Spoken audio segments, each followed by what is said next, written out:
Barakalladzi nazzala al-furqana ala 'abdihi liyakuna lil 'alamin nadhira. Allahumma fasholli wa sallim ala sayyidina wa maulana Muhammad wa ala alihi wa sahbihi wa barik wa sallim ajma'in, amma ba'du.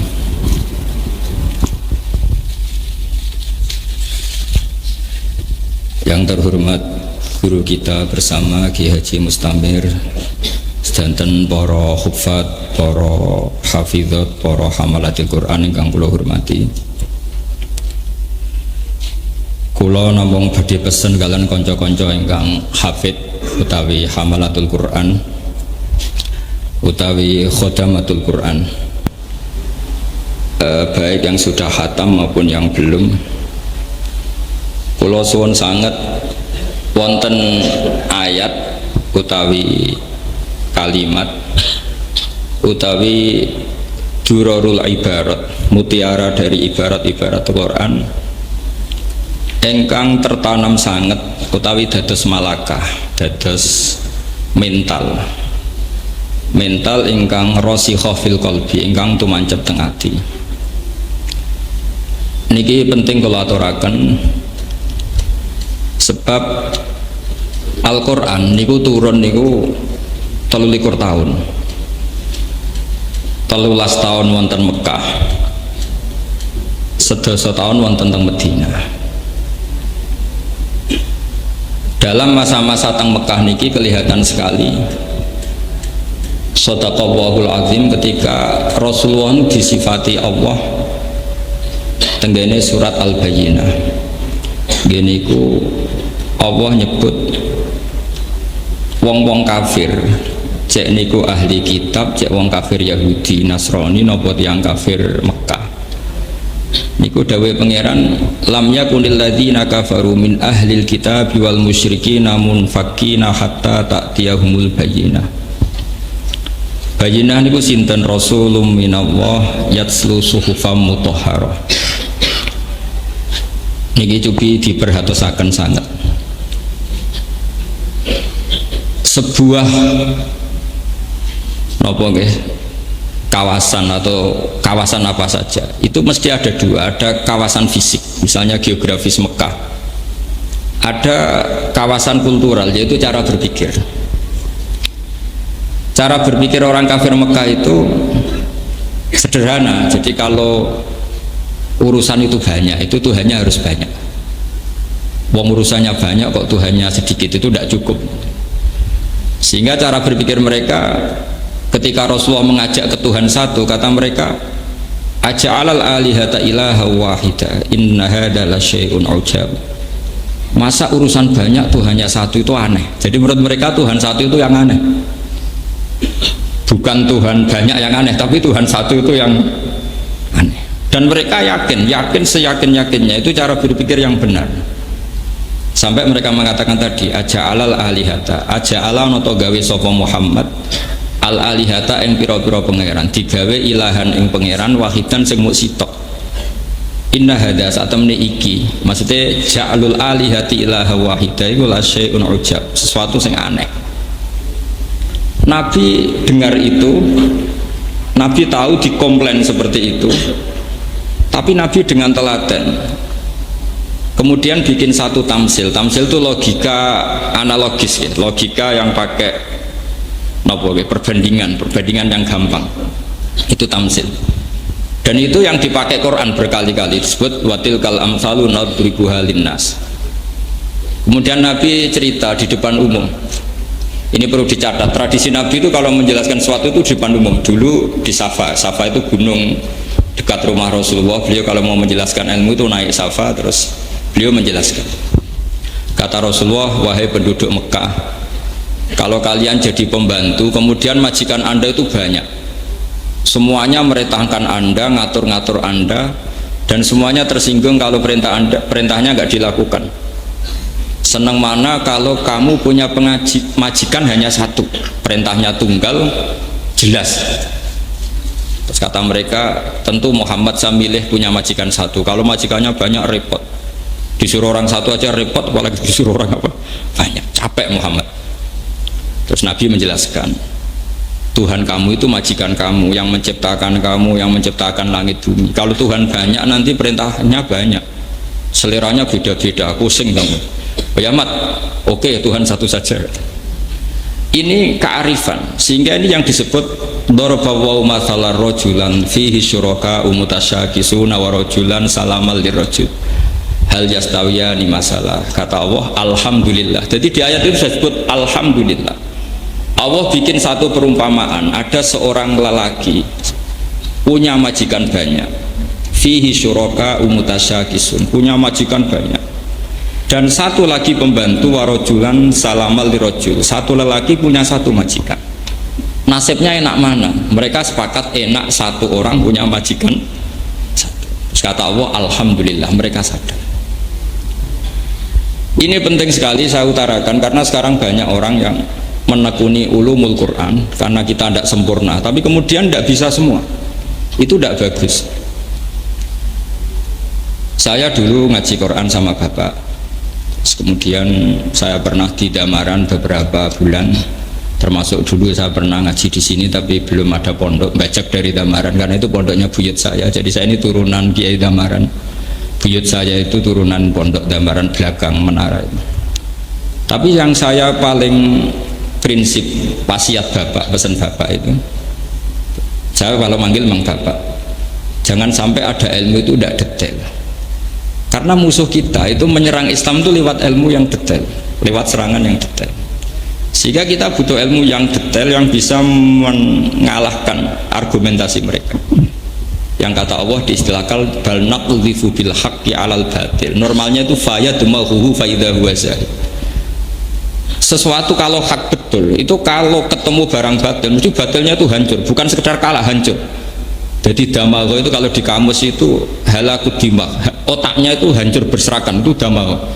Jadi kekuatan barang hak itu kalau mematahkan kebatilan itu batilnya sampai hancur seotak-otaknya, seakar-akar. Sehingga saya termasuk orang yang optimis kalau ada sekolah perbandingan agama. Di Jogja saya ngajar lama sekali dan sebagian mereka cerita, Bapak nanti di Jogja ada sekolah perbandingan agama, menurut Anda gimana? Kata saya itu bagus, yang penting jangan neliti Islam, tapi jangan neliti orang Islam, tapi neliti Islam. Kalau orang Islam kan bulat.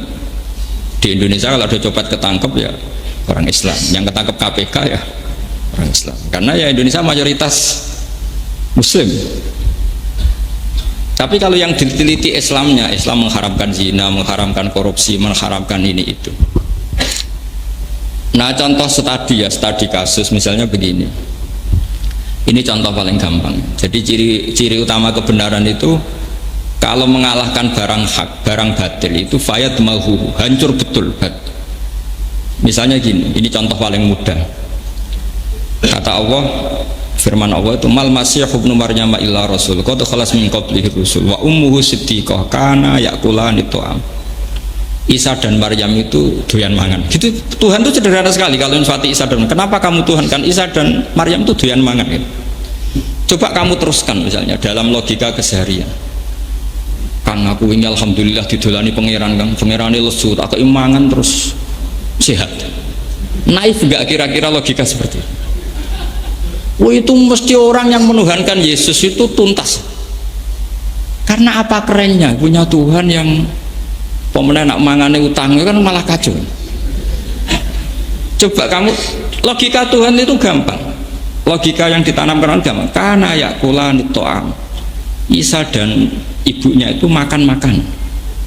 Sekarang logikanya ketemu akal enggak, nalar enggak? Misalnya kamu punya Tuhan terus kamu cerita, alhamdulillah so hormat pangeran, dia tak dolan gonku lesu bareng tak keimangan sehat. Coba itu kan itu saya demahuhu faidah huwa zahid. Ini kebatilan pasti damahu itu hancur lebur. Itu pasti, bukan mungkin tapi pasti. Apalagi belum kena anekdot yang orang-orang bulat tapi baik. Bulat ya, kadang orang bulat itu baik. Karena Islam itu kadang butuh orang bulat. Dulu Abu Bakar sudah Islam, Said Hamzah sudah Islam, Bilal sudah Islam, Abdullah bin Mas'ud sudah Islam. Tapi orangnya khusyuk-khusyuk. Sementara Islam dalam ancaman preman-preman kayak Abu Jahal, Abu Lahab, Khalid bin Walid, Walid bin Mughirah, Utbah bin Rabi'ah, banyak. Ketika Rasulullah jalan-jalan tuh ngerti Umar itu petarung. Itu kalau dia di pasar ukat itu kalau gula itu menangan, terus kalau menang dapat uang, nggak pernah kalah. Terus kata Rasulullah, kalau yang Islam ini itu ya lumayan bagus, karena Rasulullah butuh petarung, karena yang sopan sudah banyak, butuhnya itu petarung. Sehingga Nabi spontan berdoa, Allahumma aizal Islam bi Umar, semoga Islam ini mulia karena Umar. Itu yang dibutuhkan tarungnya. Kalau sugih Abu Bakar, sopannya sopal Bilal, tapi ini butuh petarung. Betul, 2 hari dari doa Rasulullah, Sayyidina Umar itu masuk Islam. Itu semenjak itu juga Umar itu mensweeping orang-orang kafir, ayo kalau ganggu Rasulullah Muhammad tak bunuh kamu. Itu gentenannya orang kafir delik. Sebab itu sama rawleh gedeng preman, karena ya ada hikmahnya.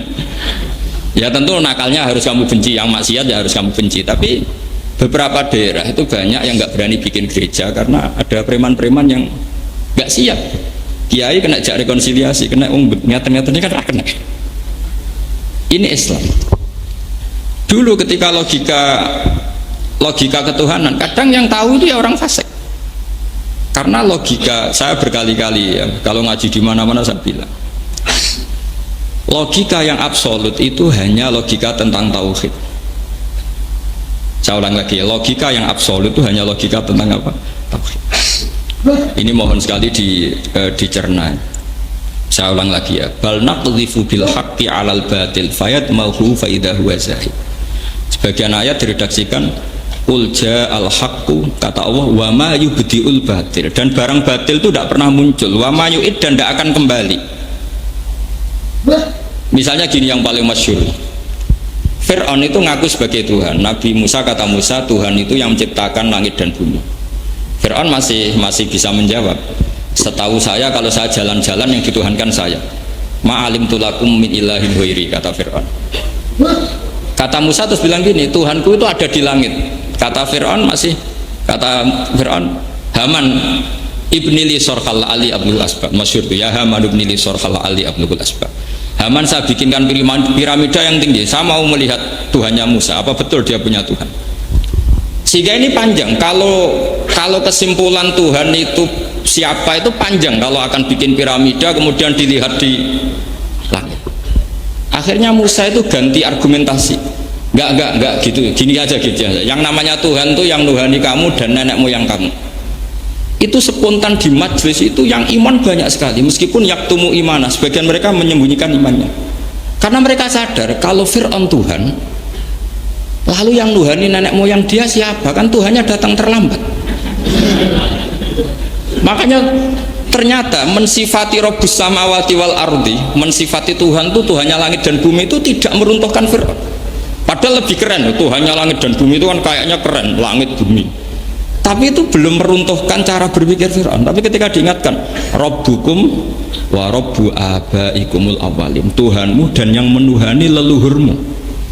Hadirin mikir, kalau Fir'aun Tuhan, dia punya kakek, punya nenek, lalu neneknya Tuhannya siapa? Ini kan Tuhannya baru datang terlambat, berarti babanya tanpa Tuhan. Pangeran kok kedisian itu terus piye? Lah ini namanya bal naqdhifu bil haqqi 'alal batil, pasti fayadmahu, pasti hancur. Nah ini yang saya mohon santri-santri Al-Ghuraba serius menekuni ini. Jadi nanti ada yang menseriuskan ini, saya juga kadang-kadang disewani santri-santri sini banyak yang kuliah. Mungkin dalam banyak hal kuliah itu tidak mewakili ilmu tasawuf, tapi mewakili ilmu logika. Jadi saya mohon yang ahli pikir ya nekuni di pikir, yang ahli akhlak nekuni di akhlak, yang ahli apa nekuni di apa, karena kita tidak pernah sempurna. Tapi saya jamin kamu cari logika yang hak. Saya ulang lagi ya, cari logika yang hak. Saya bersaksi betul Pak Mustamir ini sering derekno politiknya Mbah Mun, dan saya muridnya Mbah Mun lama sekali. Saya disarang, saya ngajar saja 9 tahun zaman pondok. Misalnya begini, ini contoh gampang logika politik misalnya ya, ini contoh gampang betapa pentingnya logika yang absolut, yang hak. Dulu Islam masuk di Selat Malaka itu Singapura, Malaysia, Indonesia, Thailand itu bareng. Di Patani di Thailand, saya pernah ke Thailand, itu Islamnya milih Sufi, yes negara PPN, mereka Sufi. Tahu-tahu negara ini dikelola non Muslim. Akhirnya orang Islam jadi objek. jadi subordinat, jadi objek. Mereka bikin undang-undang yang merugikan Islam dan nganggap Islam itu problem. Karena mereka penguasa ya enak saja, Islam itu subversif, Islam itu ilegal, dikuyo-kuyo, disiksa macam-macam. Beda dengan dulu istiadatnya Wali Songo, ketika itu masih ada Majapahit, tapi Wali Songo sudah bikin Demak Bintoro. Supaya apa? Bikin negara. Kalau bikin negara kita ini punya syaukah, bukan diatur tapi mengatur. Setidaknya kita punya kecakapan mengatur, betul. Demak Bintoro bikin negara sehingga mulai Wali Songo sampai sekarang ada tradisi ulama punya kecakapan ngatur negara. Dulu ada Pak Nasir, ada Kiai Haji Agus Salim. Era modern ada Gus Wahid, abahnya Gus Dur, ada Gus Dur. Sekarang di Rembang ketua DPR ya putrane Mbah Mun, Gus Kamil. Bupatinya teman saya Kaji Hafid. Sehingga sekarang itu kayak tempat-tempat prostitusi dikejar-kejar oleh Satpol PP, bandar narkoba dikejar-kejar polisi. Coba kalau kita abai sama negara, kemudian yang punya syaukah kekuasaan orang-orang dolim, jangan-jangan orang soleh yang dikejar-kejar orang dolim. Nah ini namanya logika. Logika ini harus mantap sehingga kamu ijtihad itu an ilmin.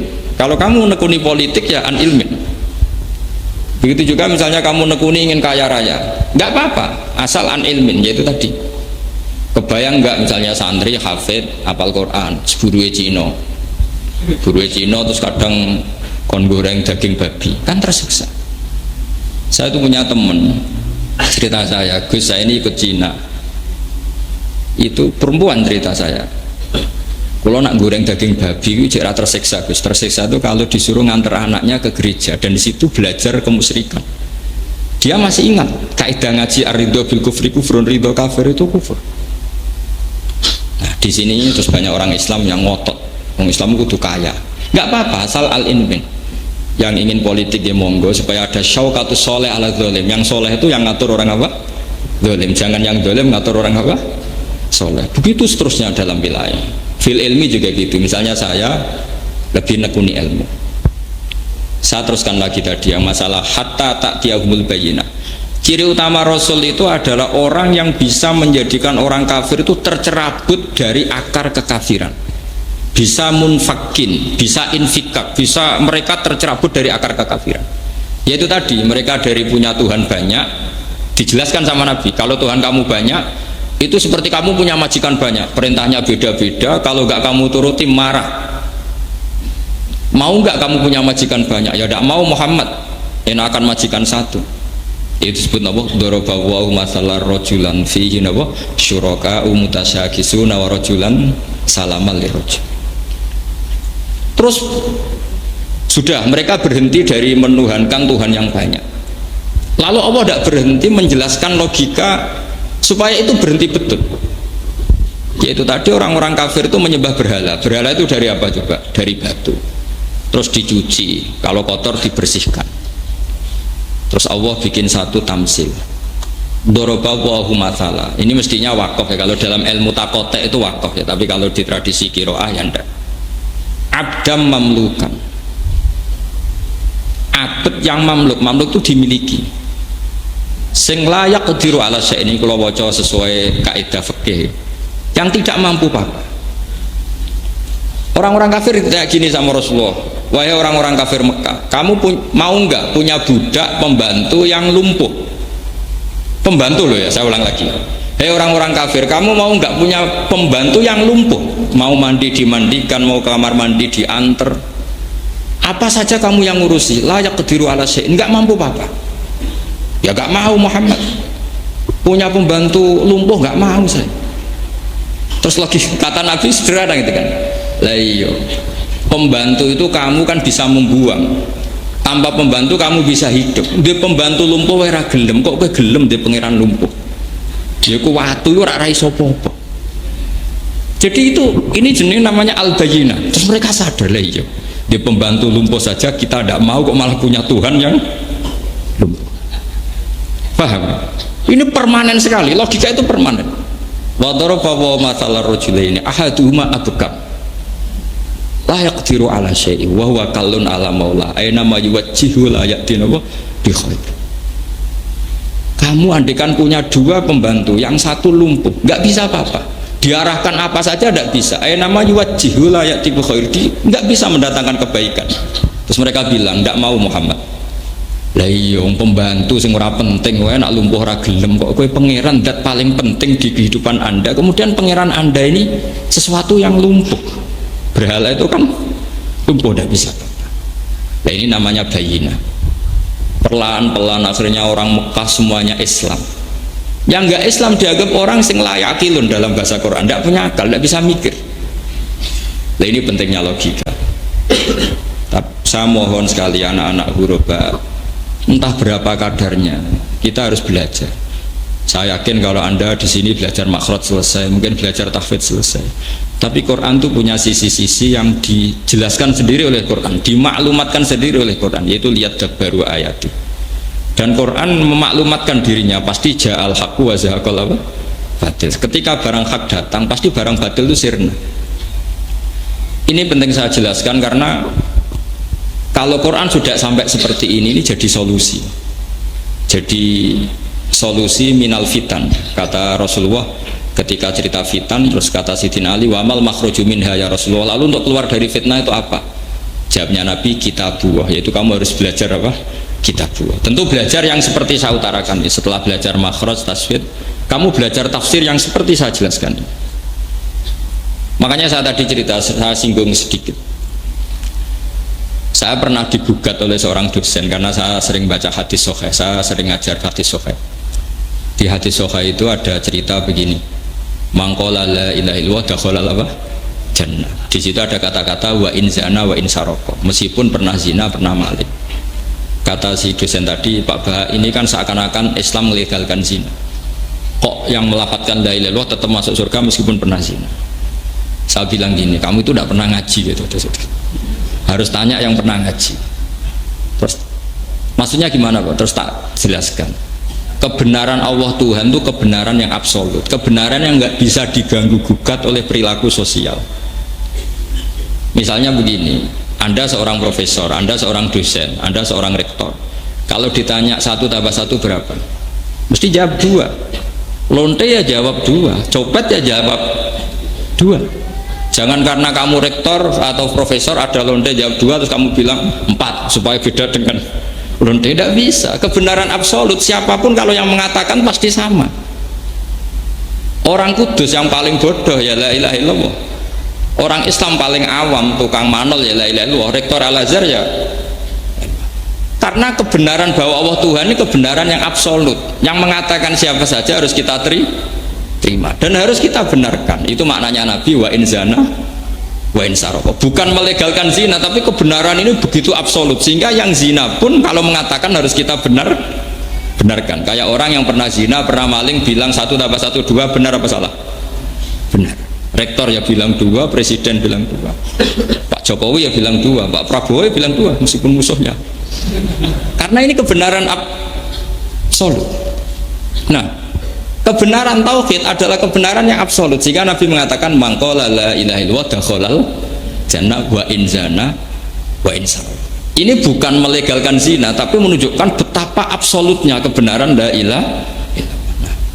Kata Imam Tobari, tafsir Tobari itu bilang begini, lah Al-Quran itu kebenaran yang absolut sehingga Quran pun bisa difahami orang kafir. Sampai jangan kaget, Quran itu bisa difahami orang kafir. Alasannya Imam Tobari, padahal ajallut tafasir indana itu tafsir Tobari. Sebelum ada tafsir Suyuti, tafsir Ibnu Katsir, tafsir senior itu tafsir apa? Tobari. Ajallut tafasir. Lam yusannaf fil Islam mislu, enggak ada tafsir sebaik tafsir Tobari. Itu masyhur itu. Karena begini kata Imam Tobari, Allah itu pertama menurunkan Quran itu mukhatabnya itu orang Islam apa orang kafir? Enggak, jawab saja. Orang kafir, karena pas itu orang Islam belum ada santri Kudus, belum ada santri Rembang, belum ada. Yang ada orang kafir. Makanya ada Quran yang qul ya ayyuhal kafirun. Memang adanya orang kafir. Gimana? Qul ya ayyuhal kafir. Setiap khitab itu ya sampean kalau ngaji tafsir Jalalain, ya ayyuhan nas ya kufar Makkah. Tapi Quran ini dengan logika hak yang absolut, orang kafir pun tuh mikir. Biasa ulang lagi, orang kafir pun kalau didawi Allah itu mikir. Buktinya apa? Banyak yang menjadi muslim karena bisa dilogika. Ya, kebenaran Islam bisa nopo? Dilogika. Masyhur itu. Sayyidina Umar masuk Islam itu karena mendengarkan apa coba? Surat apa? Surat Toha. Masyhur itu. Sayyidina Umar itu mau nyari Rasulullah, mau dibunuh. Terus ketemu orang, Umar kamu mau kemana?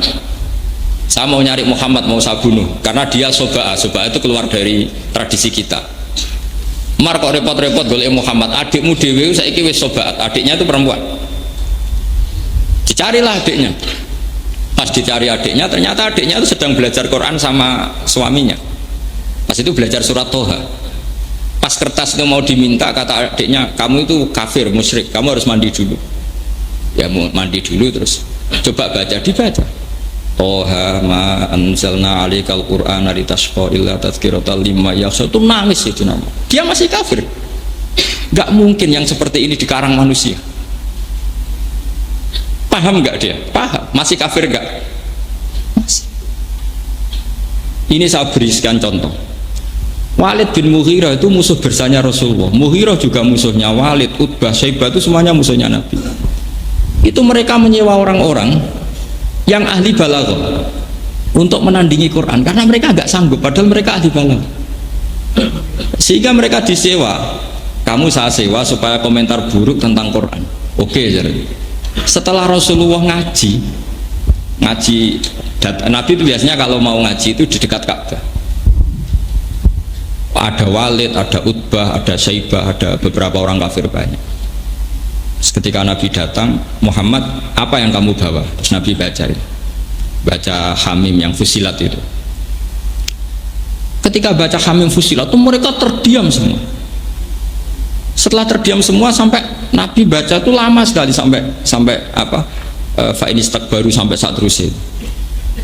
Kalau saya memperingatkan kamu dan kamu menolak, maka anggartukum so'ikotam misla so'ikoti adi wa thamud, kata Nabi. Jika kamu saya peringatkan kok menolak, maka kamu akan saya beri peringatan. Anggartukum so'ikotam misla so'ikoti adi wa thamud. Itu Walid, semua keluarga Nabi yang masih kafir itu langsung mendekati Rasulullah. Nasyattu kaya Muhammad bin Rahim, saya mohon sekali atas nama Rahim, jangan teruskan ayat itu. Nanti kita kena adab kayak kaum Ad dan Samud. Kafir mereka, takut sama ancamannya. Oh, itu kan aneh, mereka minta sendiri berdebat terbuka, tapi setelah dibacakan nggak bisa menyaingi. Singkat cerita, lama-lama mereka nyewa orang, namanya itu Musailama Al-Kadzab. Ada yang baca Musailimah, pokoknya bangsa Musailama Al-Kadzab. Disewa, disuruh ngarang Quran. Setelah ngarang, ya misalnya ngarang nadiri wadhariyati dzarwa fal hamilati wiqra fal jariyati isra. Dia nyandingin itu lucu. Wazariati zar'a wal hasidati hasda fattokhinati tohna, terus fal khobizati khubza. Jadi wazari demi perempuan-perempuan yang nandur, terus wal hasidat demi perempuan-perempuan yang manen. Setelah dipanen itu wal khobizat demi perempuan-perempuan yang bikin roti. Setelah itu watomi'at demi perempuan-perempuan yang makan. Itu yang nyewa saja kecewa. Iku omongan opo?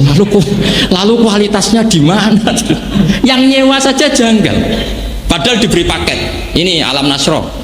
Saingi. Dia bilang ad-difda ubad-difda wa ma adroka mad-difda. Surat fil disaingi. Al-filu mal-fil wa ma adroka mal-fil lahu khurtumun tawil wa dhilkut. Itu yang nyewa saja janggal.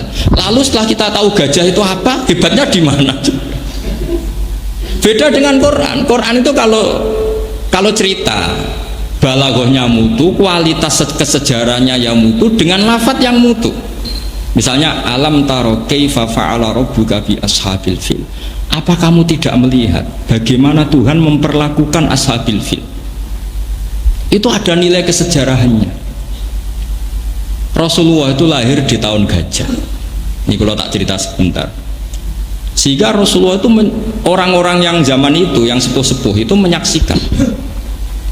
Kalau tak cerita sedikit biar sampean kenapa dimulai dari alam taro. Apakah kamu tidak melihat? Abraha itu raja Yaman, bikin Ka'bah tandingan karena Ka'bah itu prospek secara ekonomi. Ya sampai sekarang makanya banyak orang menjual Ka'bah. Mulai dulu Ka'bah itu dihitung secara prospek secara ekonomi. Sehingga Raja Habasyah itu bikin Ka'bah tandingan. Sehingga cerita orang kafir, orang Quraisy yang masih kafir tapi yang menghormati Ka'bah diisingi, terus gak terima, terus ingin menghancurkan Ka'bah. Sehingga cerita si Abraha ini naik kuda, naik apa? Gajah paling besar, semuanya pakai gajah. Setelah masuk daerah Mekah di Muhassar itu, Wadi Muhassar itu nemuin Abdul Muthalib. Ketika ketemu Abdul Muthalib, karena Abdul Muthalib mbahnya Nabi dan masih punya nurun nubuah, itu Abraha itu kata Abraha gini, anta sayyidu hadal wadi, kamu bosnya di sini ya, kata Abdul Muthalib. Dan semua unta itu disita. Terus kata Abdul Muthalib itu lucu, Abdul Muthalib itu orangnya rileks, mbahnya Nabi itu orangnya rileks, ganteng tapi rileks. Saya kalau duduk, kamu duduk dekat saya di singgasana, umat saya pasti tidak terima. Tapi kalau saya duduk di atas kamu, saya tidak berani. Itu karena ada nurun nubuah, ada nurnya Rasulullah, mbahnya Nabi itu. Akhirnya Abraha duduk di bawah sama Abdul Muthalib. Kamu maunya apa? Kata Abdul Muthalib, itu loh, unta yang kamu tawan itu kembalikan ke saya. Itu diguyu-guyu sama Abraha. Saya itu gedun hormat sama kamu, katanya. Satu Mekah itu hormatnya sama Ka'bah, hartanya dikasihkan saya, yang penting saya tidak merobohkan Ka'bah. Ini kamu yang katanya ketua, malah yang kamu pikir unta kamu sendiri, gak mikir Ka'bah. Jadi kadang orang rileks itu tauhidnya lebih besar. Kata Abdul Muthalib itu lucu, jawabnya gini, inna lihadal baiti robban hamahu. Loh, unta itu milik saya, makanya yang penting unta. Kalau Ka'bah itu ada yang punya, pasti dilindungi yang punya, itu udah urusan saya. Nah, itu tauhidnya Abdul Muthalib, inna lihadal baiti robban hamahu. Itu saya tidak ikut punya, itu miliknya Allah, pasti dilindungi, yang penting unta kembalikan. Akhirnya ya oke kalau dikembalikan. Setelah dikembalikan, Abdul Muthalib terus datang ke Halaqatul Ka'bah. Dulu itu kalau cekelan pintu kan pasti bulat gitu. Terus kata Abdul Muthalib, berdoa ya Allah, ini Ka'bah kamu, ini rumah kamu, rumah engkau, pasti engkau yang melindungi. Setelah itu bilang ke kaumnya, wahai kaumku, ayo ke gunung, melihat apa yang nanti dilakukan Allah. Ya terus ke gunung. Setelah ke gunung, pasukan Abraha mau menghancurkan Ka'bah, datanglah burung apa? Ababil. Sehingga disebut alam taro kaifa fa'ala rabbuka bi ashabil fil. Apa kamu tidak melihat peristiwa ketika Allah mengutus Ababil menghancurkan ashabil fil? Artinya kalimatnya, notnya jelas, qafiyahnya jelas, kualitas bahasanya jelas, kesejarahnya jelas. Jika kualitas alam taroki fa'ala rabbuka bi ashabil fil gak bisa disaingi dengan al-filu mal-fil wa ma adroka mal-fil lahu khurtumun tawil wa dhailuhu qasir. Kamu tahu gajah? Gajah itu gerangan apa gajah? Yang belalainya panjang, yang buntutnya pendek. Yang nyewa saja kecewa. Yang nyewa itu kecewa. Diulah nos gak usah bayar gendeng. Nah itu yang disebut di Quran, innahu fakkar wa qaddar faqutila kaifa qaddar summa qutila kaifa qaddar summa nazar summa abasa wa basar. Mereka itu berpikir keras bagaimana cara mereka komentari Quran. Innahu fakkar wa qaddar. Tak komentari piye Quran. Di akal ora iso. Sampai summa nazar, mereka berpikir lagi. Nazar itu maknanya berpikir. Bareng ra ketemu summa abasa itu merenggut, basaro yang merenggut.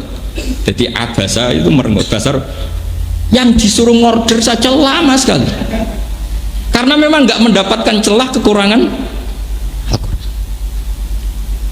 Makanya saya mohon sekali, kalau saya tadi kan bilang al-bayyinah ya.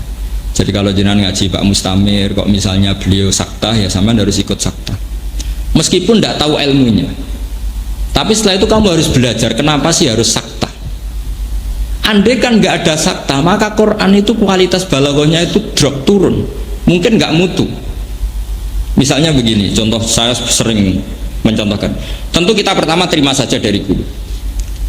Misalnya faidahu min al-jazati ila rabbihim sinus qalu ya wailana mampa'atsana mimmar qadina atau sakta hadza ma wa'adar rahman. Ketika orang-orang kafir ini bangun dari kuburan, itu mereka tanya, "Mam ba'atsana mim marqadina?" Siapa sih yang bangkitkan kita dari tidur kita? Tentu yang ngomong ini qail yang sa'il, mustafhim.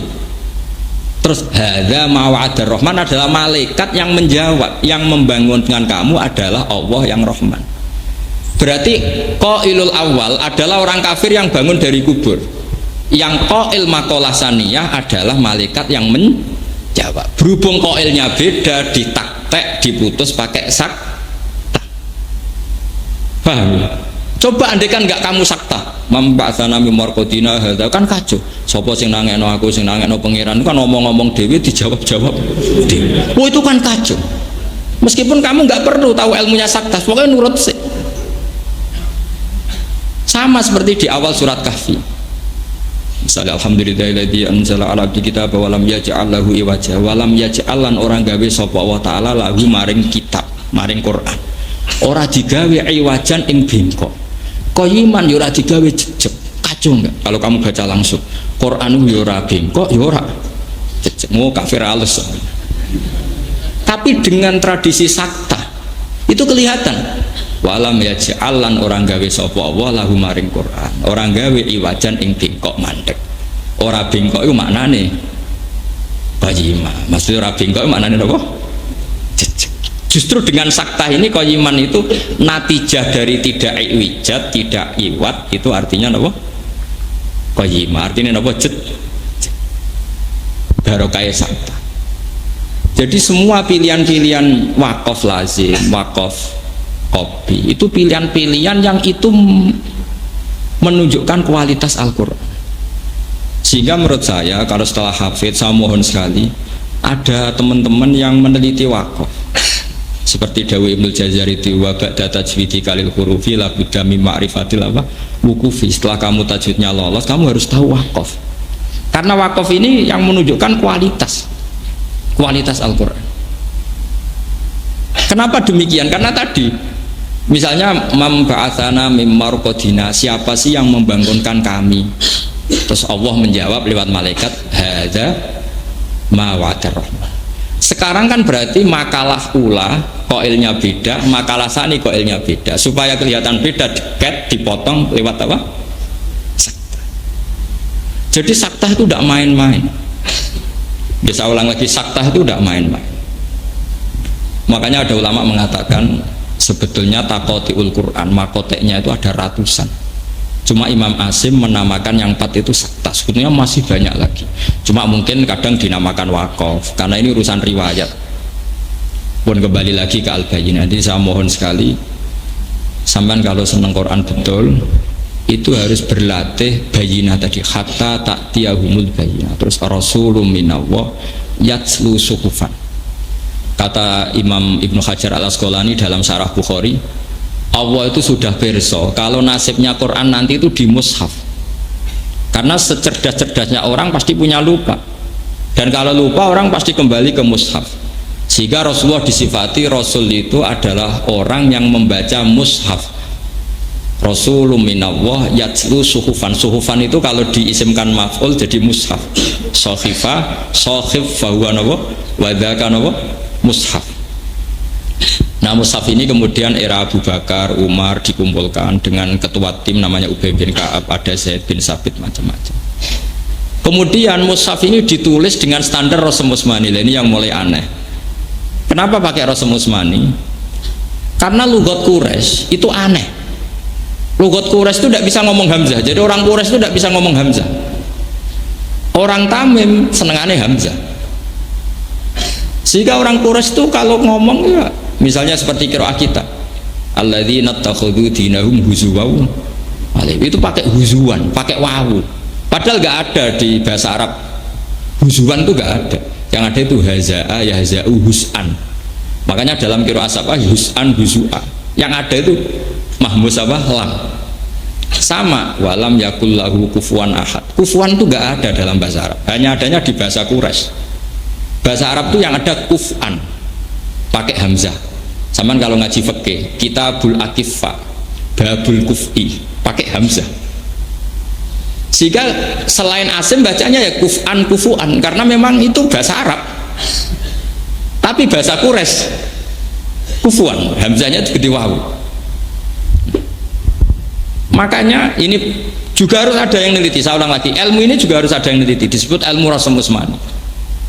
Sehingga misalnya Imam Nafi' karena dia orang Madinah, nggak pati dekat sama suku Quraisy, kalau baca ya wan nabiin ya ayuhan nabiu, karena memang Nabi adalah orang yang menceritakan perintah Allah, disebut nabiun, wong sing cerita.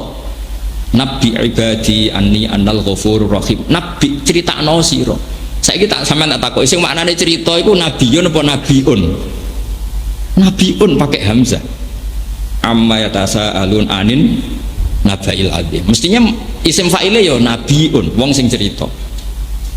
Imam Nafi' baca nabiun karena dia orang Madinah, dia ada orang Quraisy. Tapi Rasulullah orang Quraisy itu nggak mau baca hamzah. Akhirnya dibaca ya ayyuhan nabiyyu wan nabiyyin, bukan wan nabiyyin. Ini penting saya utarakan. Jika nanti kalau ada orang-orang orientalis yang menyoal kenapa sih Quran pakai ya, pakai wawu, padahal itu hamzah. Itu lughatu Quraisyin. Orang Quraisy itu nggak bisa melafadzkan apa? Hamzah. Makanya huzwa, bukan huzuan, saja sampai tasrif. Padahal kalau fi'il, Imam Asim itu uniknya, kalau fi'il itu dibaca dengan hamzah. Allahu yastahzi'u bihim. Makanya ada saja qiraah asing yastahzi bihim. Nah, tapi orang Quraisy itu karena tokoh-tokoh besar menang sampai ada iklal. Sama saya kita iklal misalnya. Amana yu'minu imanan fahuwa mu'min, coba. Amana asluhu a'mana. Ala wasni af'ala. Ubdilat alhamzatu saniyah alifan limujanazatnya fasoro amana.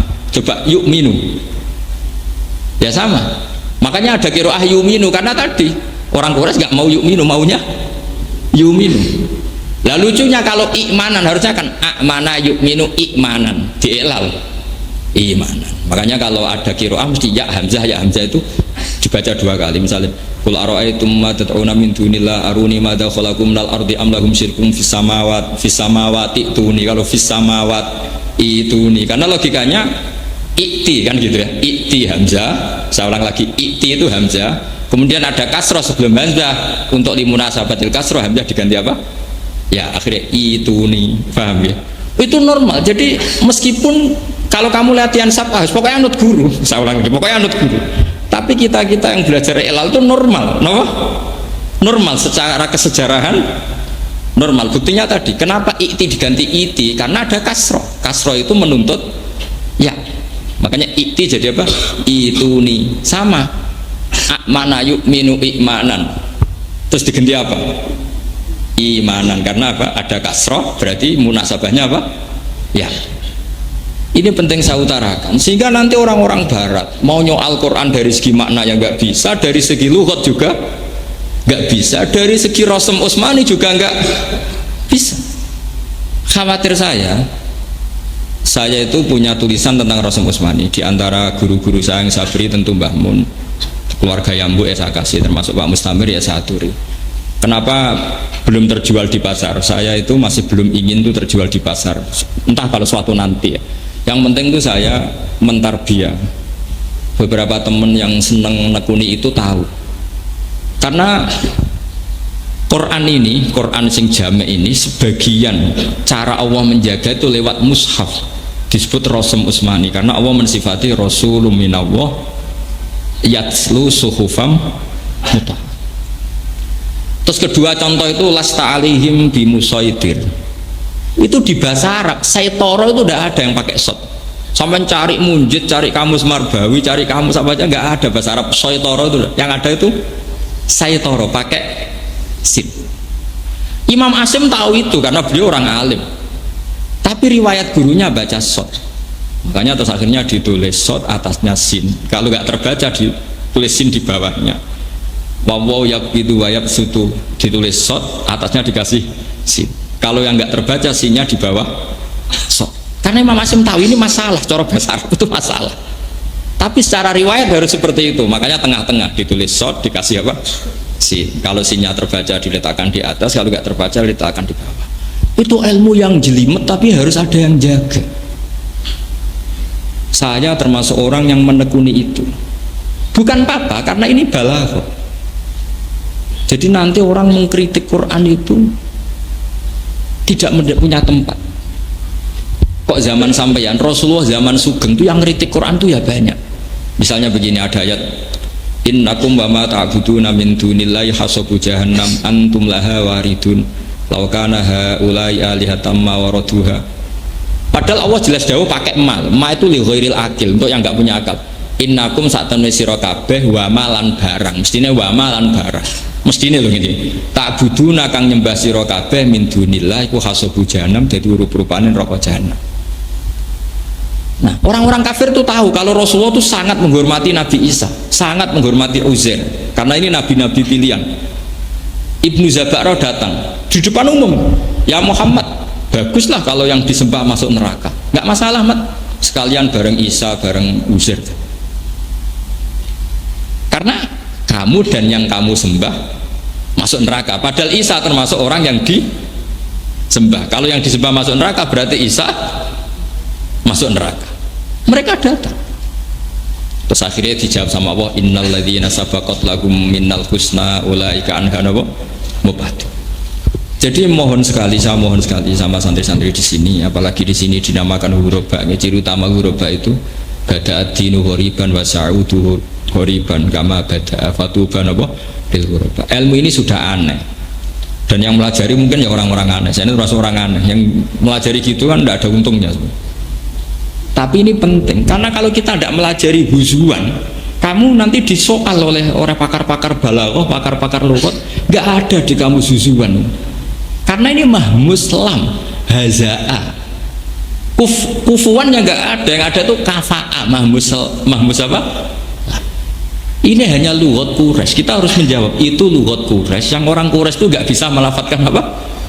Hamzah, sehingga ditakhfif sebenarnya kalau di ilmu safah. Makanya di fiilnya madhi maupun mudhari ya pakai hamzah.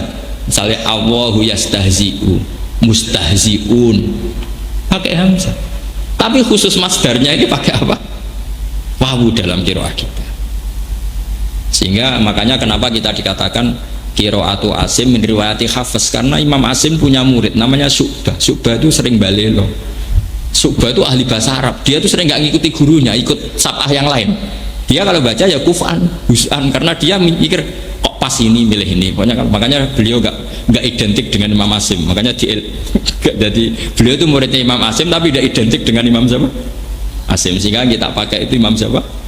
Hafiz. Karena dia yang setia, sepaham rapaham pokoknya anut guru. Tapi menurut saya ini bagus ya, memang tradisinya murid harus seperti itu. Tapi meskipun demikian, setelah itu kita mencari-cari kenapa sih huzuan. Ini penting karena tadi kita ini punya musuh orientalis itu banyak sekali, dan orientalis itu akan menghalalkan segala cara untuk menghambat Al-Quran. Bahkan Quran dari dulu sudah memaklumatkan walazidanna katsiran minhum ma unzila ilaika mir rabbika tughyanau wa kufra. Quran yang turun ke kamu Muhammad akan malah menambah mereka jadi kafir. Zaman dulu sudah ada kritikus Quran, misalnya gini, inna syajarataz zaqqum ta'amul asim kal muhli yaghli fil butun ka ghalil hamim. Terus orang-orang kafir datang, Muhammad, apakah api itu bisa bakar pohon? Ya iya bisa. Kok aneh? Jarin rokok itu api, kok ono wite? Piye carane urip? Wong wit kok urip ning geni. Jadi orang kafir itu selalu nguntit. Jadi orang kafir itu belajar Quran, guys. Makanya dulu kalau di Indonesia ada senok horgonya sama ndak usah kaget. Dulu orang kafir itu ya belajar Quran sampai mereka bisa tanya, ya Muhammad begini-begini. Ada yang tanya lagi, Muhammad, kalau kambing mati itu yang membunuh siapa? Allah. Aneh mat agamamu, sing dipateni Allah langsung haram, sing lewat tangan manusia yang jahil malah halal. Harusnya yang dipateni Allah langsung orisinil, harusnya lebih. Lah Nabi itu orang baik. Ada kan Nabi sampeyan gampang, panganan dewe ngono. Tapi Nabi itu orang baik, gak mungkin ngendikan seperti itu. Nah, itu yang disebut wa inna syayatina la yuhuna ila auliyaihim liyujadilukum. Setan-setan ini selalu memberi inspirasi sama orang-orang kafir supaya selalu mendebat Quran. Disebut wa kadzalika ja'alna likulli nabiyyin aduwan syayatinal insi wal jinni yuhi ba'duhum ila ba'din zukhrufal qawli Saya pernah punya santri itu orang Belanda tapi sudah masuk Islam. Dia peneliti Islam, pernah tanya gini, Pak Bahak, saya ini sudah masuk Islam, saya ini orang Barat kan, tapi saya itu nggak bisa menjawab ketika ada pertanyaan, kenapa sih orang Islam kalau perang menang, kemudian perempuan-perempuan kafir ini ditawan jadi amat, kemudian itu milik para sahabat, itu kan melanggar hak asasi manusia. Itu mesti begitu karena tadi yuhi ba'duhum ila ba'din zukhrufal qawli apa? Mereka saling memberi spirit untuk mengkaburkan Islam. Begitu juga kalau kita perang menang, itu kan alat-alat perangnya orang kafir kan kita pakai, kita sita. Hartanya juga kita sita. Singkat cerita, karena dia sudah bisa bahasa Indonesia, terus sering diskusi sama saya, sering ngaji saya, tak ceritain. Pak, kalau ada penjahat maling ke kamu, garong ke kamu, punya senjata api, kamu kembalikan apa kamu sita? Ya saya sita Pak. Kalau tak kembalikan jadi dipakai garong lagi. Sama, kalau alatnya orang kafir perang mbek Nabi bar dibalekno. Jadi gue perang meneh. Dan nerima. Terus dia tanya, kalau perempuan tuh alat produksi. Kalau perempuan setelah kalah perang zaman Nabi loh ya, jangan sekarang sama terus nangkepi enggak ya. Bisa ditangkap Pak Jokowi ya. Nah ini zaman Nabi. Orang-orang perempuan ini kan kalau perang kalah. Kalau dulu kan jadi amat. Kalau amat itu nanti ya amat. Nanti akadnya itu diganti oleh penunjukan pemimpin. Jadi misalnya Sri dapat Zaid, berarti itu pengganti akad. Disebut napa? Yang di Quran tulisannya apa? Illa ala azwajihim aw ma malakat aymanu. Jadi dulu itu perempuan yang halal di dunia kan hanya dua, satu itu istri, dua itu amat. Amat itu tawanan perang yang ditunjuk oleh imam, itu milik kamu. Lah penunjukan imam ini pengganti apa? Akad. Sekarang kalau perempuan ini dikembalikan ke orang kafir, kemudian dikeloni orang kafir, memproduksi orang kafir apa enggak? Tapi kalau nanti yang ngumpuli itu santri, nanti yang produksi umat Islam, dia akhirnya nerima. Jadi perempuan ini alat reproduksi. Nah ini namanya hujjah. Kita harus punya kemampuan hujjah untuk menjelaskan orang-orang yang mengkambing hitamkan apa Islam.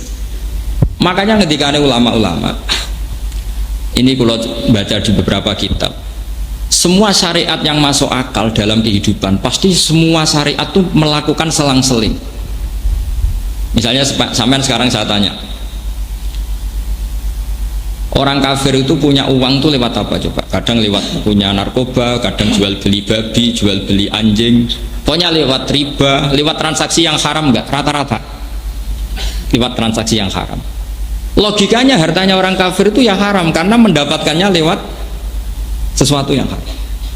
Sehingga ghanimah itu diharamkan Allah untuk nabi-nabi sebelum Rasulullah. Makanya Nabi pernah ngendikan, saya ini jadi nabi punya ciri khas. Dulu ghanimah itu haram untuk nabi-nabi sebelum saya, tapi ke era saya itu halal. Sampai ada ayat fakulu mimma ghanimtum apa? Halalan thayyib. Logikanya gampang begini. Meskipun sampean jangan melakukan ini, saya fatwa betul nih, jangan melakukan ini. Logikanya gampang. Logika ghanimah ini karena dulu miliknya orang kafir dari transaksi yang haram, maka logikanya haram. Dan itu dipraktekkan oleh nabi-nabi sebelum Rasulullah. Semuanya nggak mau makan ghanimah. Tapi era Nabi Muhammad boleh, bahkan harus disita sahabat. Kenapa demikian? Padahal Rasulullah ini afdalun nabiyyin, afdalul anbiya. Kenapa justru dapat khitab fakulu mimma ghanimtum napa halalan thayyib? Logikanya gampang begini misalnya. Misalnya ada contoh gampang. Zaid ini misalnya tukang domino atau tukang tombok atau tukang judi. Adalah Zaid pas ketemu saya itu umat Islami, umat baiknya. Mungkin dia punya uang juga hasil dari judi. Ketemu saya adalah pas umat baiknya. Gus, saya punya uang 1 juta, tak kasihkan jenengan. Kalau saya ini zuhud waroi yang gila ilmin, tentu tak tolak. Semua kok mangan duit Zaid itu tukang judi, tukang domino. Harusnya saya tolak. Itu juga bagus, karena saya zuhud. Tapi ini secara ilmu itu jeblok. Jebloknya adalah kalau uang itu di tangan Zaid dipakai ubyuk meneh, dipakai judi lagi. Kalau dia main perempuan mungkin dipakai beli perempuan lagi. Tapi kalau saya terima, berarti saya memperkecil atau menyita uang yang bisa dipakai dia maksiat, tak sita supaya gak dipakai maksiat. Kalau sampean jadi kiai, menerima apa menolak? Ya kalau makanya saya bilang, kalau menerima sampean kiai lama-lama pasti jatuh. Kiai kok gelem disalami template tukang apa? Judi. Tapi kalau sampean tolak, dan terus Zaid ngomong gini sama teman-temannya, mau tak kena kiai ra gelem, oh tak nggo judi meneh. Piye-piye digo judi menang mergo sampean tolak. Coba kalau uang itu dalam penguasaan Anda. Mungkin gue manakipan kan gitu. Ini masalah-masalah yang sudah jelimet menurut fikih. Makanya disebut fakulu mimma ghanimtum halalan thayyiban. Itu setidaknya kalau hartanya orang kafir disita itu tidak dipakai alat kekafiran. Ini pun harus kita pelajari sehingga kita tahu duduk perkaranya. Kenapa sih ghanimah itu halal? Padahal min amwalil kufar yang notabene dari cara-cara yang pokoknya saya mohon sekali ya di sini ada kiai jenengan, wonten Pak Mustamir, terus di Sarang banyak orang alim, di Kudus juga banyak, di mana-mana banyak. Saya mohon sekali kesempatan itu digunakan. Kalau kamu mencintai Quran, saya yakin sudah mewakafkan waktu untuk ngapalkan, untuk belajar tajwid, belajar macam-macam. Tapi saya mohon sekali, ada 1-2 ayat yang menjadi mental Anda. Karena dulu diantara doanya Nabi yang diajarkan ke Abu Bakar itu, waj'alil Qur'ana mukhi wa asbi wa azmi wa sya'ri wa lahmi. Sebagian riwayat itu wa takhlitahu bidami wa asbi wa ruhi wa mukhi wa azmi. Dan Quran ini ya Allah campurkan menjadi darah saya, sumsum saya, mental saya. Misalnya begini yang saya alami ya, ini saya tahadus begini yang saya alami. Misalnya ada ayat kul bi fadlillah wa bi rahmati fa bidzalika apa? Falyafrah. Atas nama fadlnya Allah, rahmatnya Allah, kamu itu yang senang. Saya itu belum pernah sholat tidak senang. Karena logikanya gampang. Orang sampai maksiat melihat dangdutan itu ya cari senang. Orang sampai demenan ya cari senang. Orang maksiat itu rata-rata cari senang. Quran tahu kalau orang maksiat itu cari senang. Makanya Quran bilang kalau kamu jadi orang baik ya senang. Sehingga kalau kamu sudah senang nggak ingin cari senang yang lewat maksiat. Ini penting saya utarakan. Sehingga orang-orang alim dulu itu kalau nadzuman, kalau bersyair itu ya kayak yang dilakukan Habib Syekh itu tadi. Laula kaya zinatal wujudi matoba aisi wala wujudi wala taron namtu fi sholati wala ruku'i wala sujudi. Andekan ndak ajaranmu ya Rasulullah, saya tidak akan hidup itu bahagia. Wala taron namtu fi sholatin, saya ndak akan nyanyi-nyanyi dalam sholat saya. Taron itu nyanyi-nyanyi kecil. Tidak usah dipraktekkan, nanti sholat kamu batal. Yang penting taron itu seneng banget sampai kayak agak-agak nyanyi. Wala ruku itu kalau sholat tuh seneng sekali. Caranya seneng gimana? Dilatih. Nah, pelatihan ini yang diajarkan Imam Ghazali. Misalnya begini, Imam Ghazali kalau ngelatih itu sederhana sekali. Kalau kamu punya masalah banyak, utang banyak, nggak ada orang yang percaya, semua ada masalah. Datang saja kamu ke kuburan. Ini kata Imam Ghazali dalam kitab Ihya. Terus kamu bilang gini, ya Allah, semua yang mati ini itu ingin kembali ke dunia hanya karena ingin sujud kepadamu ya Allah. Semua ingin kembali ke dunia karena ingin melafadzkan la ilaha illallah Muhammadur Rasulullah. Dan saya masih di dunia. Coba, andai kan orang Fir'aun, semua orang kafir yang mati di seluruh dunia, mintanya dikembalikan ke dunia itu ingin melafadzkan apa? La ilaha illallah Muhammadur Rasulullah. Dan kita masih di dunia. Sehingga terus kita merasa nikmat ketika kita sujud, nikmat. Ya Allah, sujud ini yang akan menyelamatkan saya dari neraka. Sujud ini ya Allah kenangan terbaik saya saat saya nanti di akhirat. Lalu akhirnya sempurna. Alhamdulillah Gusti, ketika orang lain nikmati maksiat, saya nikmati sujud ini. Alhamdulillah ya Allah, jenengan sangoni kula mbek sujud. Wah, akhirnya asik. Sajadalaka wajhi wa sam'i wa basori, terus. Akhirnya nikmati betul.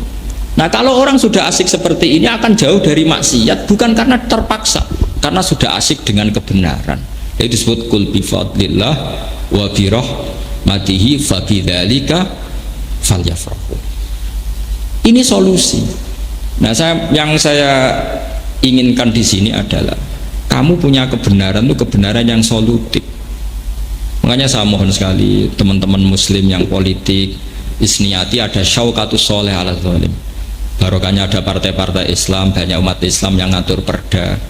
Ono Satpol PP bedagi lonte, bedagi penyakit masyarakat. Coba kalau yang mimpin mereka sesuai sing soleh sing dibedagi. Kayak Islam di Thailand yang Jumatan dibedagi, yang di Rohingya itu Myanmar itu.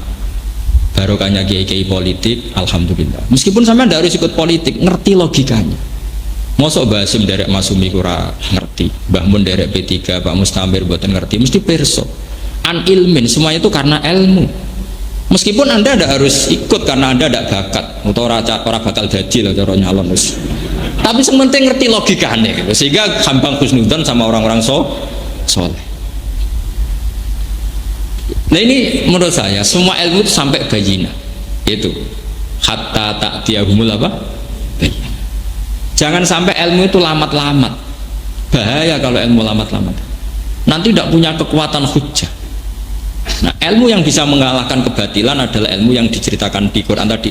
Bal naqdhifu bil haqqi 'alal batil meski fayadmahu fa idza huwa zahiq.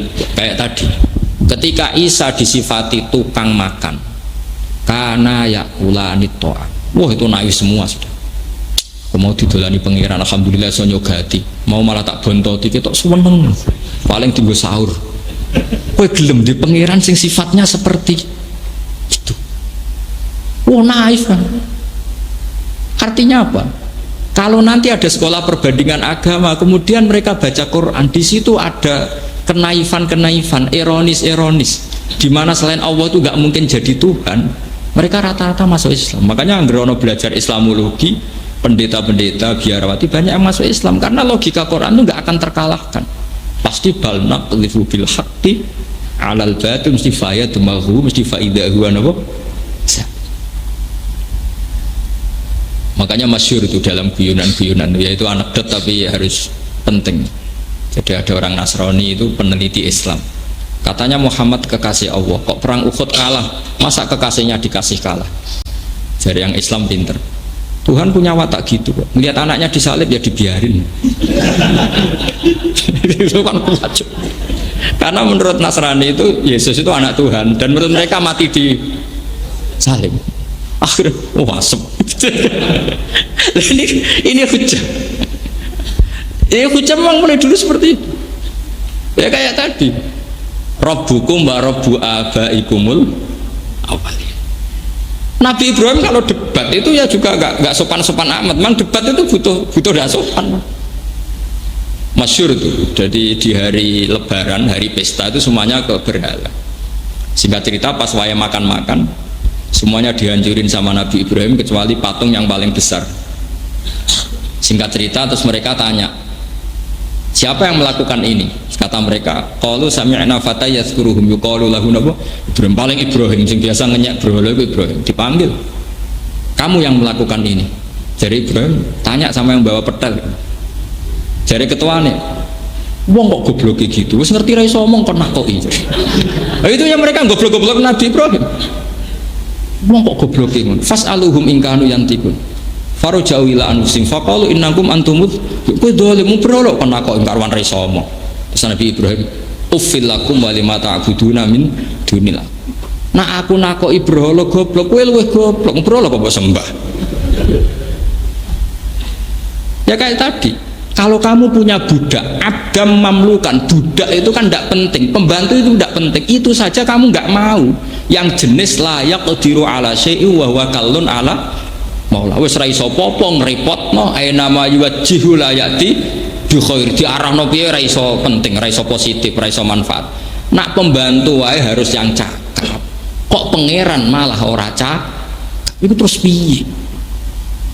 Akhirnya mereka do masuk napa Islam. Makanya Quran ditutup alhamdulillah. Setiap membuat tamsil itu Quran menutup alhamdulillah. Dorobawahu mathalar rajulan fihi syuraka umutasyagisuna wa rajulan salam alir rajul hal yastawiyani masalah alhamdulillah. Terus yang terakhir kalau ada cerita hadis Kanjeng Nabi Muhammad sallallahu alaihi wasallam. Nabi itu kalau menjelaskan fatalnya syirik itu juga gampang sekali.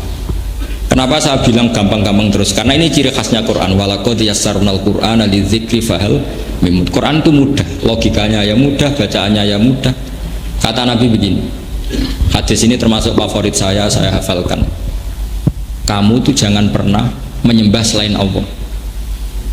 Masalu dzalika masalu rajulin ishtara abdan min khalisi mali biwarikin aw dhahabin faja'a la ya'malu wa yu'addi hullatahu ila ghairi sayyidi fa ayyukum sarrahu dzalik fa ayyukum sarrahu ayyakuna abduhu kadzalik.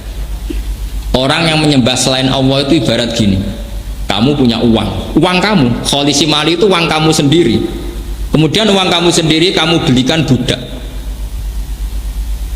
atau pembantu. Kalau sekarang mungkin nggak ada budak, kamu bayari, kamu yang gaji. Kemudian budak ini bekerja untuk orang lain, hasilnya juga dikasihkan orang. Misalnya kayak bayar pembantu, bareng ngono nyetrikakno wong liya, nyapu omahe wong liya, nyupiri mobil wong liya, gak tahu setor sampean, aneh kan? Terus kata orang-orang kafir, oh nak aku dibudak ngono mata gecek. Lah iya, terus Allah bilang gini, terus Kanjeng Nabi diwawah ngeten, Allah itu pangeranem sing rumat kuwe, sing ngekeki kowe dhuwit, ngekeki rezeki, ngekeki lemah, ngekeki tanah, ngekeki banyu, ngekeki fasilitas.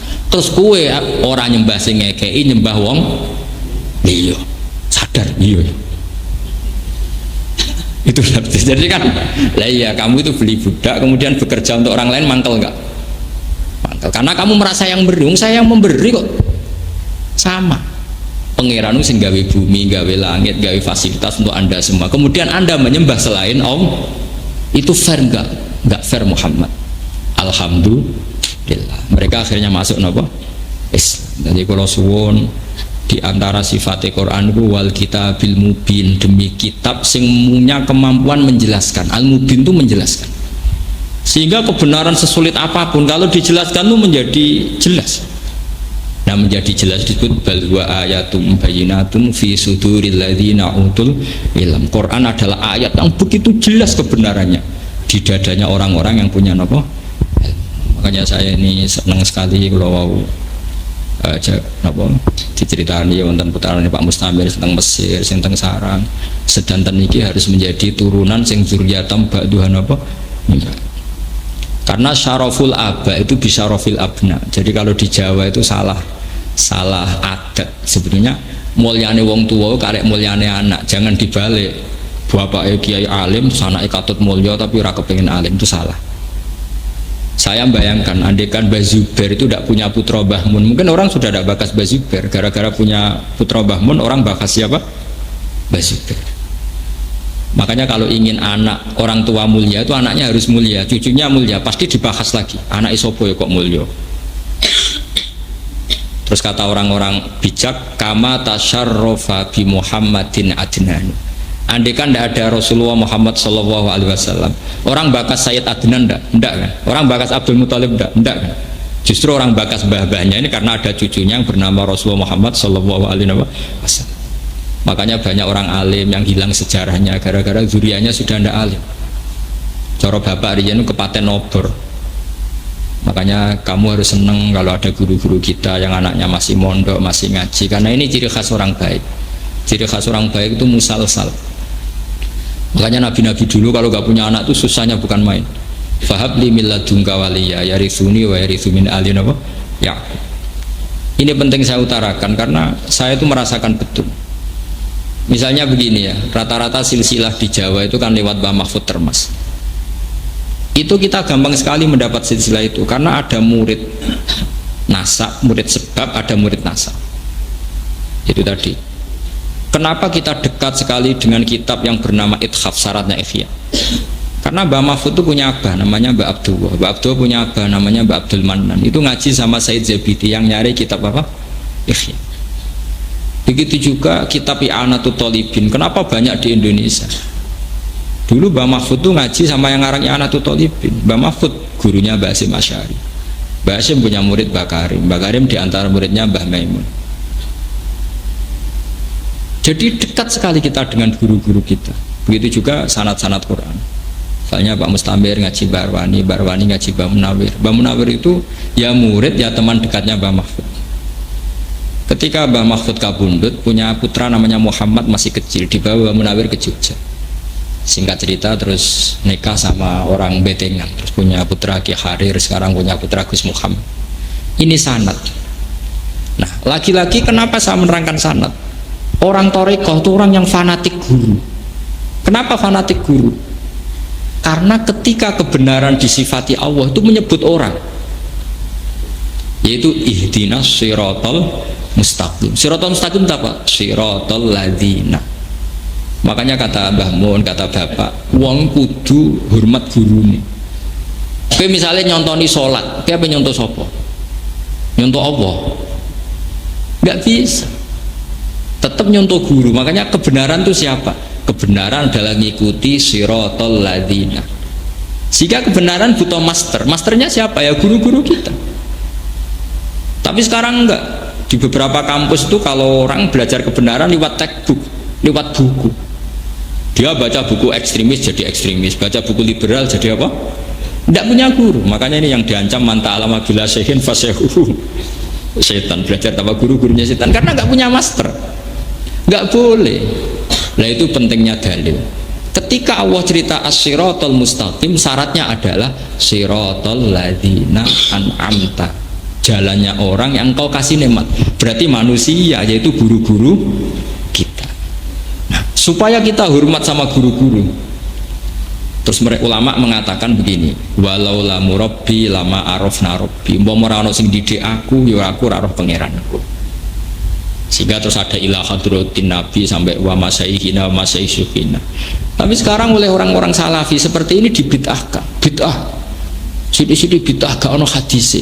Ya ora mungkin loh nabi kok mari hadis ila hadrati Mbak Arwani, nabi ora menangi Mbak Arwani. Bocah kok sembrono. Tapi aturan mengenang guru-guru kita itu arutannya jelas. Siratal mustaqim itu apa? Siratal ladzina. Itu nyebut manusia apa enggak? Nyebut. Karena semua itu butuh master, butuh percontohan. Nah, makanya ngaji. Kalau enggak ngaji kita tidak tahu seperti ini. Nabi Yusuf ketika ditanya, Tuhan itu siapa? Wattaba'tu millata abai Ibrahim. Tetap menyebut, aku roh pangeran yo lewat Ibrahim. Ma ta'buduna min ba'di qalu na'budu ilahaka wa ilaha abai. Bahkan kita cara menyembah Tuhan yang ngikuti bapak-bapak kita. Misalnya saya cara mencintai Quran ya anut bapak saya. Bapak saya mungkin anut guru-guru saya. Kulo jenengan mungkin anut siapa yang kita cintai. Meskipun tentu kita tidak pernah sempurna. Tapi kudu ono sing dinut karena syaratnya siratal mustaqim itu siratal ladzina. Nah, ini kan jelas nyebut ladzina. Nggak ada sirotol daftar atau sirotol buku, itu nggak ada. Nah, sekarang enggak, orang sudah temperamental baca buku ekstremis, kafir, tauhid, bom. Kalau orang kafir itu untuk dibunuh, Nabi itu kombinasinya tidak sama malaikat Jibril, sama Israel sekalian. Ngapain dikawal Jibril kalau motivasi dakwah Islam itu untuk membunuh? Jadi Nabi dikawal Israel, wong kafir dibari, terus pensiun bar. Nggak perlu menerangkan hujah, nggak perlu menerangkan logika, nggak perlu menerangkan dalil.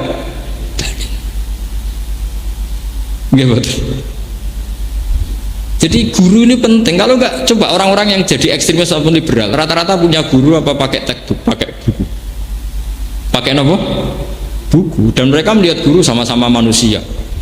Wes suwe sama-sama apa? Itu hebat tuh Sayyid Muhammad. Sayyid Muhammad itu kalau ngeritik Wahabi itu bagus. Saya punya kitab Mafahim Yajibu Antus Sokhai dan sering saya kaji. Kata anak Sayyid Muhammad gini, kalau kamu taklid buta maka kamu ya mirip-mirip orang kafir. Orang kafir itu sampai kafir karena inna wajadna apa? Abana, kita seperti ini niru bapak-bapak kita. Tapi kalau kamu anti wasilah, kalau orang Islam berdoa kan Allahumma bihaqi Rasulillah Mustafa ya Rabbi bil Mustafa baligh maqasidana. Alasan orang-orang Wahabi kan, kamu gak usah wasilah, Nabi juga manusia, wali-wali juga manusia. Kata Sayyid Muhammad, dulu diantara ciri khas orang kafir adalah kalau ngomentari Nabi adalah in antum illa basyarum misluna, kamu juga manusia seperti kita. Oh, itu hebat. Jadi kita didikiring, kowe aja geman dadi anti wasilah, mergo komentar Nabi juga manusia, kiai juga. Dulu orang kafir kalau benci Nabi komentar apa? Para Nabi, kamu juga manusia seperti kita. Nah, dengan tradisi menghormati guru di atas rata-rata, berarti kamu keluar dari tradisi orang kafir. Paham sih kalau maksud? Nah, makanya kulo suwun iki mangke napa? Kulo suwun sekali terus kulo seneng sangat saged napa saged belajar bersama sama jenengan. Yang penting setelah hafal itu saya mohon sekali, ini pesan Nabi bahwa balighu ani walau ayah.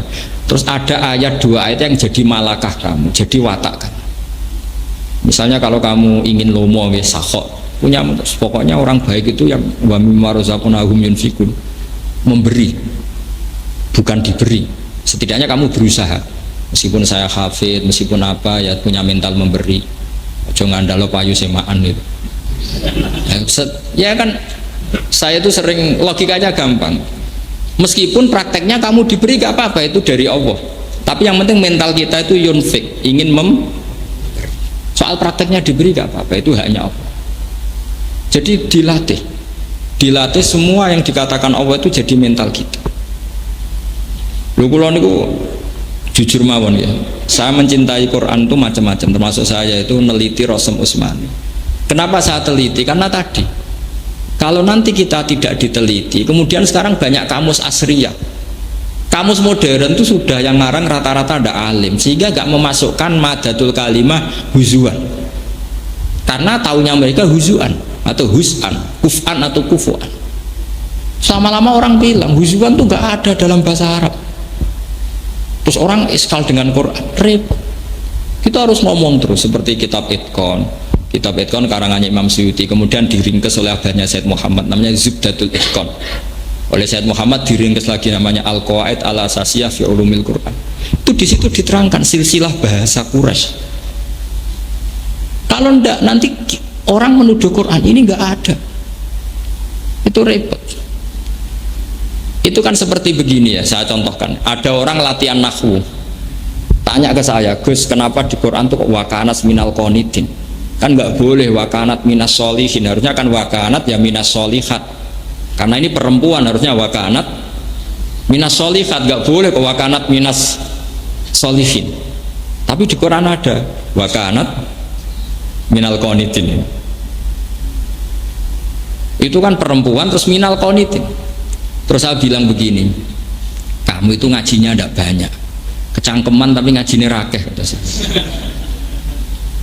Dalam bahasa Arab tuh begini loh ya, perempuan itu domainnya innaha, betul, itu sebagai perempuan. Tapi perempuan itu kalau dalam bahasa Arab bisa dikatakan man. Saya ulang lagi ya, ada tamu perempuan datang ke kamu, boleh nggak kamu bilang ini jaa apa roa itu misalnya man jaa, boleh nggak? Boleh. Karena man itu bisa untuk lelaki, bisa untuk perempuan.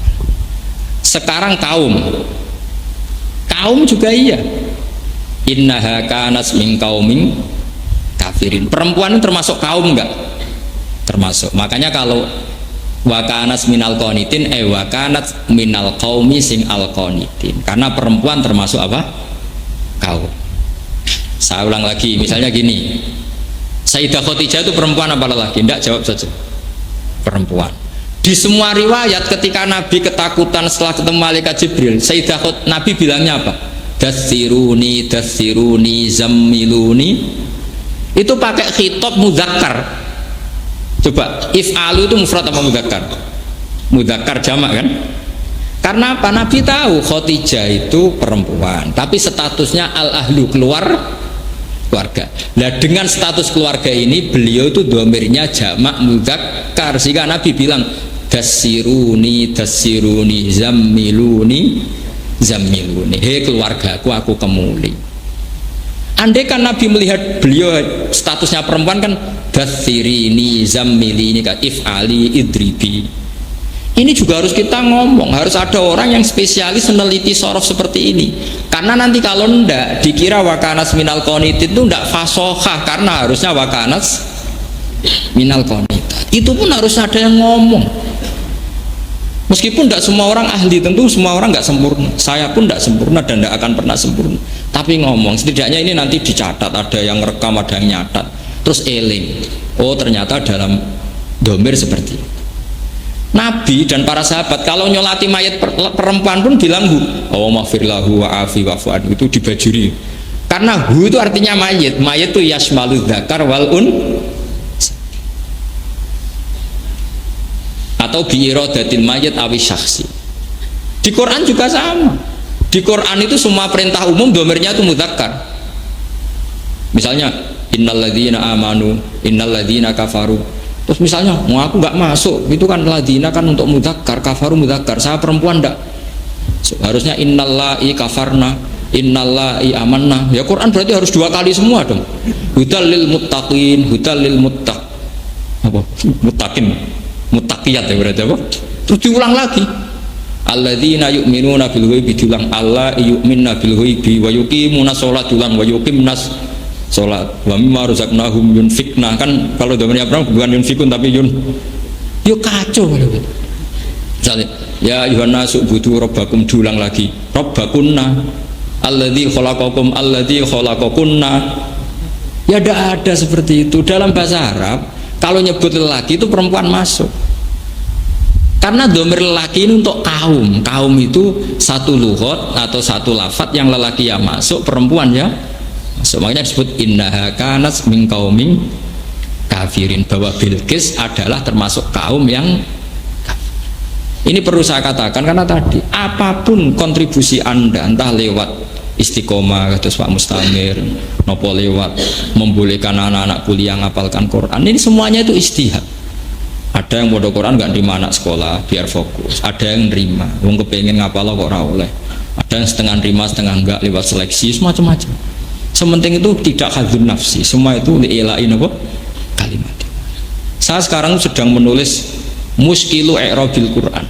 Saya punya kitab karangannya Abu Thalib Al-Makki, namanya Muskilu I'rabil Quran, sesuatu yang mengiskalkan dalam i'rabnya Quran, termasuk menjawab seperti itu.